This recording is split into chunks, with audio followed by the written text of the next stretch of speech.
पहले मेरे घर पे की थी। यहाँ पे तोड़फोड़ जब एक मिनट मैं आपसे सवाल कर, जब यहाँ पे इन लोगों ने तोड़फोड़ की थी तो कोई मशीनरी वगैरह लाए थे साथ?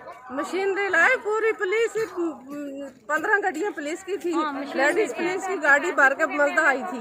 सही। हाँ, उनको मैंने ऐसे पाँव पकड़े, मैंने बोला एक तो मेरा सामान है, कुरान मजीद भी मेरी माँ ने पाँव में रखा है सर के। भाई ऐसे चौके पता नहीं कौन थे, उन्हें कहा कि बस कुरान मजीद निकालने दे, उन्होंने हमें नहीं निकालने दिए।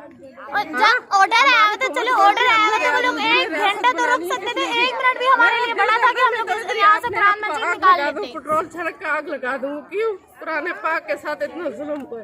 ऐसा इंडिया में भी नहीं हो रहा, ऐसा इंडिया में भी नहीं है। बिल्कुल आपकी बात सही है। आपसे हाँ, मुसलमान तो अगर काफिर करते हैं उनके साथ भी बहुत बड़ी इंसाफी हुई है, इन बच्चों के साथ जाती हुई है, हमें इंसाफ चाहिए। इन बच्चों के लिए हमें घर तो नहीं, एक झोपड़ी दे दें जिसमें से हम लोग इन बच्चों को पढ़ा सकें। जबर भी नहीं उठाने दिया करके तो नहीं बैठे थे, आप तो पैसे दे के। सर इन्होंने हमें कहा कि आप अपनी कीमती चीज उठाए, हमें हमारे गले में दुपट्टा भी नहीं था, मैंने सबसे पहले कुरान मजीद उठा के भागी। लेडीज प्लीज हमें से कुरान मजीद भी लेके फेंका है। आज तक दुनिया